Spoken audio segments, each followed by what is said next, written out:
You're listening to Leadership's Insights, Navigating Career and Life. I am Maggie Rombach, your host, bringing inspiring stories and practical advice on leadership, career development, and work-life balance. Hello and welcome to Leadership's Insights, brought to you by Maggie's Mindset Mastery Academy. And I'm super excited to have Jess with me today. So let's just kick it off right away, and I hand it over to you, Jess, to explain a little bit who you are and share your leadership story with us. Great. Thanks, Maggie. Thanks for having me, and it's really wonderful to be here talking to you. So I'm Jess Markt. I am the ICRC's Disability, Sport, and Inclusion Specialist. And what that means is I basically run a program for the International Committee of the Red Cross where we promote disability sport, career development, self-employment, and education for people with primarily physical disabilities through our physical rehabilitation program. So when I'm doing my job, a lot of that means I'm traveling around to various areas of conflict and violence and trying to implement programs for people with disabilities that help integrate them into society and realize their full potential in places where maybe they've become very marginalized because of their disabilities. So I think how I came to that position, actually, you had a really instrumental role. I started as a wheelchair basketball coach, coaching in Afghanistan, of all places, after having been a wheelchair basketball player myself for several years. And the first time I went to Afghanistan in 2009, I met some representatives from the International Committee of the Red Cross and their physical rehabilitation program, and started discussions sort of right away about how sport, and particularly wheelchair basketball and team sports, could be an evolution of physical rehabilitation for people with disabilities. And so started having those conversations, and then found myself spending the next several years with the ICRC, traveling back to Afghanistan once or twice a year and building this wheelchair basketball program in coordination with the person who was running their physical rehabilitation program in Afghanistan at the time, Alberto Cairo, a guy from Italy who has been an unbelievable influence on Afghanistan for many years. And his vision kind of paired with mine of using wheelchair basketball to accelerate people's physical and emotional and mental rehabilitation from injuries really, took us to amazing places. And we spent, the next 4 or 5 years building this program to a league in Afghanistan that now has over 600 wheelchair basketball players in it, and has national team that competes all over the world and is trying very hard that in some point in the hopefully near future to qualify for the Paralympic Games, which are happening right now in Paris. So, that's sort of how I got to be doing what I'm doing now and my journey to get to the ICRC. That's great. Thanks for sharing that, Jess. And as you know, I'm your biggest fan, and I've been following you and been inspired by you for so long, because that's also really in line with this image I want to drive, that for me, a leader is not just the CEO or like the top guy. It's really somebody who leads people, who leads a new approach, to inspires people. And it's just been amazing to see the work you've done and how much you built that program over the last decade. So yeah, thanks for sharing that. Cool. So with that, we dive into the questions. Please. Let's get started. So the first one is around values. What are your top 3 guiding values, both in your career and your personal life? I think if I were to narrow it down to 3, using a bit, the terminology of my program, I would say inclusiveness is one of my key values. I think that it's so important not to, in terms of how I try to lead, whether it's small teams that I'm working with or whether it's the program overall, I try to be as inclusive of other people and other perspectives as possible. So I think that's an extremely important element of my leadership style. I think accountability is an extremely important element that I'm always trying to keep in mind, that, never resting on your laurels, but really always finding ways to continue to improve and enhance the work that we do and make it more impactful. And then I think curiosity is also an extremely important value. I mean, I realized very early in doing this work in Afghanistan that, just as a quick example and a funny story, the first time I went to Afghanistan, I had never coached before, but I talked to some other coaches and I wrote up a lesson plan that I was planning to use for the week and a half that I was going to be coaching this team there. And I realized as soon as we got there that the level of kind of knowledge and sport experience of the people that I was teaching was much different than what I had assumed or what I had, grown up having that experience. So I had to completely change the way I approached it. And I ended up getting through one day of the 10-day lesson plan that I had created. But that really taught me an important lesson about sort of asking questions and being curious and finding out why people do what they do and how they learn and all these ways of sort of perceiving information and that were different from maybe the way I assumed they would be. And that served me really well in the decade plus since of doing this work. Is I never assume that I know how the best way to approach a certain country or context is going to be, but I go in intending to learn from them and let them tell me sort of what works best for them. That's great. I like that. Inclusiveness, accountability, and curiosity. That's great values. Cool. So the next one, which accomplishment in your life are you most proudest of and why? I mean, I think if I were to boil it down, I think creating this program, of course, with many other people's influence and help, but seeing the fact that, going to Afghanistan that first time 15 years ago, and I coached 12 people. And now we have roughly 10,000 people a year that are benefiting from this program of sport and inclusion that the ICRC is promoting in 24 countries around the world is pretty remarkable. So yeah, I'm very proud of the growth and impact of that over the years, and I'm proud of where I hope it will go in the coming years and an even greater impact. To the Paralympics. we hope. Fingers crossed. And I think apart from the quantity, I think it's also the quality. And I'll see if I find a video that I'll attach to this podcast, because also seeing how these players change in physical strength, in attitude, in outlook. I know we have a few videos that are just amazing to see how this really changes lives for the better. And that's just cool. Yep. The individual and collective transformations that we've seen over the years are really, truly remarkable. And yeah, there are countless stories of incredible transformations that people have gone through from, being essentially sedentary, and staying at home and not really having an active role in their lives at all, to achieving all kinds of great things, both on and off the basketball court or whatever other sport they've chosen to participate in. Yeah, it's remarkable. And I feel very fortunate to be able to witness that and be a part of it. That's a great achievement. So the next one is about hiring and promoting individuals. What qualities matter most beyond technical skills in your view?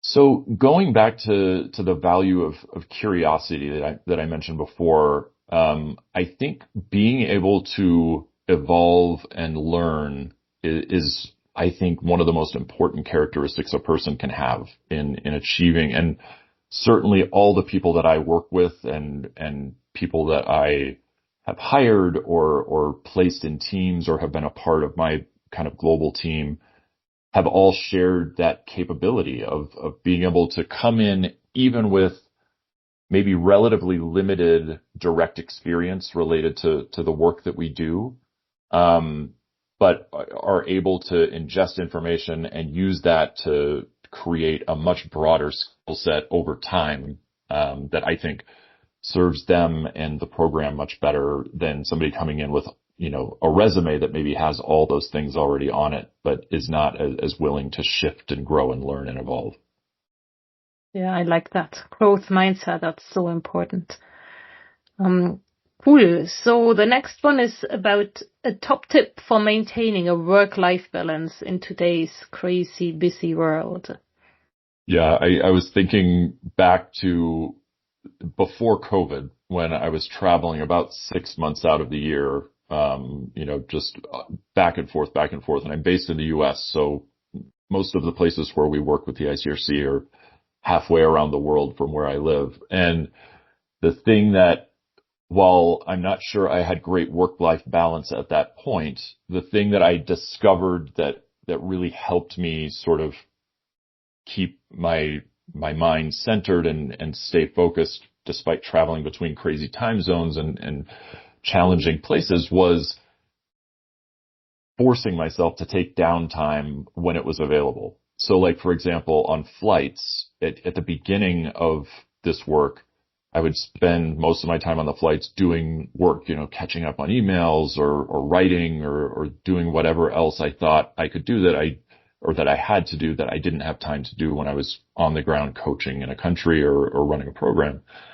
And I realized a few years in that I had to use that downtime, even if it's on planes, to just let my mind and my body recover a bit. So I forced myself to just, okay, you're going to sit on an airplane for 15 hours and you're going to read a book or you're going to watch a movie, or you're going to sleep or listen to music or whatever to just let your brain recover. And that actually made a huge difference in kind of my ongoing ability to kind of manage the growth of that program and the increasing demands of it, just by saying, nope, I'm not going to take that time to work. I'm going to force myself to recover. Yeah, that's very insightful. Really it's really easy, but then it's so tempting not to do it. So yep. Yeah, great insight. Okay, so the next one is around a valuable lesson from your private life, whether it's sports or art or whatever it might be, that has helped you at work. Yeah, if I'm looking at sports, because I did sports competitively for many years, before, so I was in an accident when I was 19 years old, and I was a competitive athlete in basketball and track and field before that, and then wheelchair basketball as a player, after the accident. And I think the thing I always took from being part of team sports was just being able to learn a little bit from each person that you interact with. So even if you might not have much in common with a teammate, I just felt like every single person in every sport I ever did, I could learn something from them and I could incorporate something from them into my own way of, whether as a player or as a person or as a professional. So I just always made an effort to get to know at some level every person that I had an opportunity to interact with. And even now in my job, when I'm coaching teams and much, younger players or players with less experience, I still love that opportunity to really get to know them and glean bits of wisdom from each individual that I get to work with and play with. That's great. Yeah, I can really resonate with that too. It's just, it's also fun to be curious about people and learn, and then there's always so much you can take away from it. Yeah. So here comes the last question of the section, and this is about a significant role model for you and why him or her is a role model to you. Yeah, I think the person that has probably been, I've had a lot of role models. I've been really fortunate to work with some amazing people. I mean, I talked about earlier Alberto Cairo, the physical rehabilitation program manager in Afghanistan, was hugely influential. But I think looking back on my whole life, my father was a person who, he ran a small construction company when I was growing up, and I had the opportunity to work for him when I was younger, during summers between years of school. And I always was so impressed by the fact that he ran his company in a way that he would get extremely educated, extremely intelligent, motivated people who wanted to come and work for him because he empowered people to be creative. He empowered them to sort of be their best selves, doing whatever work they were doing. And the way he engaged with people and the way he supported people in sort of finding their own power and applying that to whatever they were doing, even if that meant that they would eventually leave his company and go do something different, was so inspirational to me. So I've really tried to take that and apply that to how I lead in the work that I do now. And it's been incredibly beneficial for me. That's amazing. Empower people to be their best selves.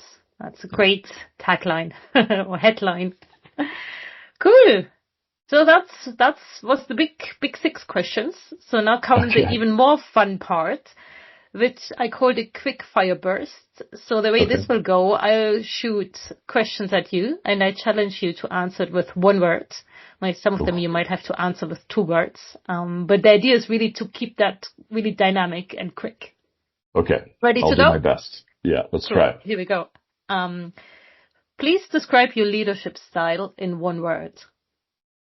Inclusive. What's the key to successful teamwork?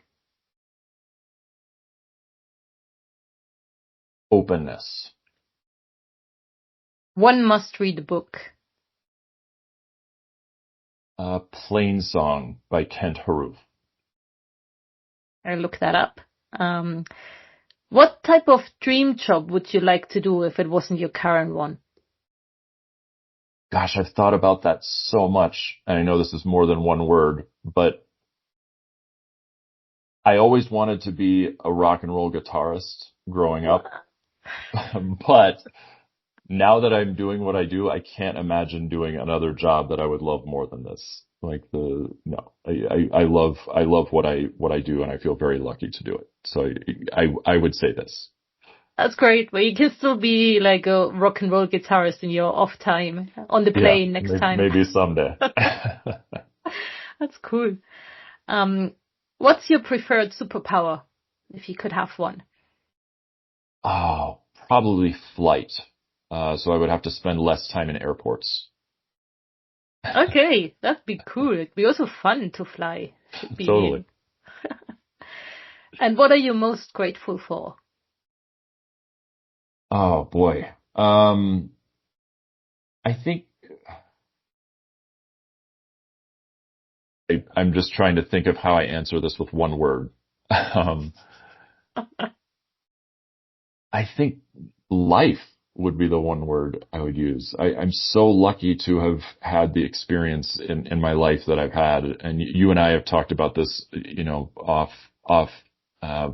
offline. But yeah, the experience I've had from when I was 19 in a car accident to where I am now, I wouldn't replace a single moment of it. So yeah, I just feel very fortunate to have had the experiences I've had for those 28 years. Nice. That's really deep. And actually nicely links to our last wrap-up question, which is really as a parting thought. What career advice would you offer your 18-year-old self? And I think in your case, that's particularly pointed to your 18-year-old self, just starting out your journey, or any other aspiring young professional that is just starting out. I think the most important advice I would give is that you shouldn't assume anything about where your life is going to take you, or your career or anything else. Just be open to any interaction, any change, any evolution of your personal self, your career, your life experience, or your way of relating to people or the world. It's just the best thing I can say is that if you're open and just willing to accept things coming out of left field and just making right decisions based on what presents itself to you, really amazing things will happen. And I've tried very hard to do that through my career, and it has worked out for me, thankfully. That's great advice. And yeah, it's true. You never know what life throws at you, and you just stay open and make the best out of it. So Yeah, indeed. beautiful. Thank you so much, Jess. That was Oh, my amazing. pleasure. Thanks for Thanks, taking the Maggie. time, and we'll be in touch. Take All care. right. Sounds good. Thanks so much. Okay. Bye. Bye. Thanks for listening to Leadership Insights, Navigating Career and Life. Be sure to subscribe and stay tuned for our next episode. Until then, keep leading authentically with your heart and mind.